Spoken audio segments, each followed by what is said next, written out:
All praise is due to the Most High, family. We back with another basketball breakdown. I'm very much so enjoying this NBA playoffs. We are talking Eastern Conference Finals Game 2. The New York Knicks are up. They lead the series 2-0. And is the series done? Are they cooked? Are the Knicks going to be the first team to cash their bid to the finals? We're going to find out. But so, family, really quick before we get into it, we're on the journey to 100 YouTube subscribers, family. 100 subscribers on YouTube. If you're watching this and not subscribed on YouTube, go ahead and help us out, family. Hit the subscribe button. That gets the algorithm to send the video to other people so they can watch and join in the conversation. Okay, family, let's get right into it. The Knicks locked the Cavs up. There's just no other way to put it. There's no other way to put it. I mean, you can obviously see with the eye test, a team with an offense that consists of James Harden, Donovan Mitchell, Max Strus, Evan Mobley, Jared Allen. What? That's not a bad offense, family. They were held to 93 points in game 2, okay? So that's off rip. Then when you dive deeper into the box score, family, it becomes very clear that the New York Knicks defense is now just as good as their offense. They've been maybe it's they are playing complementary basketball. We know their offense is supercharged, super high powered, right? We know that they can. I mean, they really have a balanced scoring attack, and then they have Brunson, the most clutch player in the league, right? And like one of the most prolific scorers since he became a New York Knickerbocker, right? Like in the past 4 years, we know Jalen Brunson has been like one of the most explosive offensive engines and individuals in the league, right? As good as that offense is for the Knicks, their defense is ascending. And if you're the Thunder or the Spurs, I would not be excited to have to play the Knicks after this, right? It's going to be a very arduous journey to the Larry O'Brien Trophy. Okay, family. So here's what I see. First of all, you know what I did after I watched this game? Come on, bro, help me out. Family, after this game, because I am confused. Look, of course I don't watch. Okay, family, I was having some technical difficulties. Family, after this game, I had to investigate further. Family, because I don't watch the Cavs really at all, right? So who this Dean Wade guy is, I've got no idea. Family, after this game, I had to investigate further because I was like, who is this man? So I didn't realize how tall he was. He's 6'9". And he's a decent three-point shooter. I'll give him that. Family, these are the most boring highlights I've ever seen in my life when I looked up Dean Wade's highlight tape. I was like, what? I was like, what is his thing? What does he do? Like, what does he bring to the table? Family. Dean Wade is a waste of space. I don't know how the Cleveland Cavaliers basically they made the conference finals. They have a chance. I mean, they're here in the series, right? Going home, although they're down.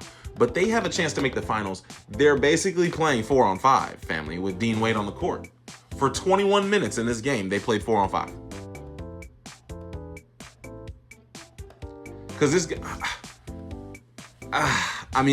is one of his better games, family. He made a three-pointer. He had 3 rebounds, 3 assists, 2 turnovers. But family, his career stat line is less than what I just read to you. Okay. Now, but back that was just my quick little tangent, but family, the Knicks really locked up the Cavs, okay? 26% from three, 39% from the field. And then the Cavs didn't help themselves, missing 10 free throws. But that's not enough to make up the difference, that the deficit, right? On the other side of that, the Knicks shot 52% from the field and 36% from three. They also were terrible from the free throw line. But family, look, what I'm trying to get you to understand is how impressed I am with the Knicks defense in this game in particular, but how they're trending. Family, think about the Spurs Thunder series and all the turnovers we're seeing over there. The Cavs had 8 turnovers this whole game. The Knicks had 6 turnovers. I mean, that's winning basketball by the Knicks. But family, all I cared about was whether or not James Harden was turning the ball over. He had 0 turnovers. James Harden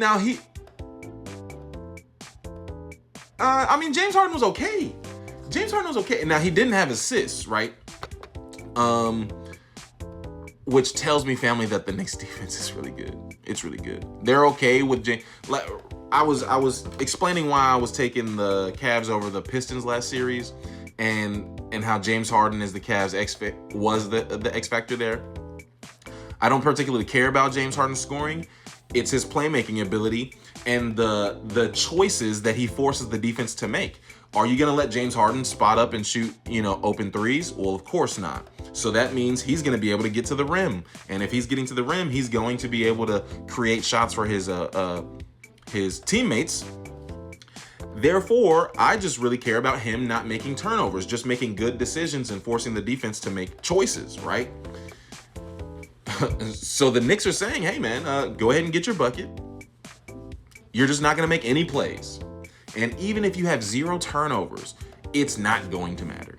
That's if you're the Cavs, I would be concerned.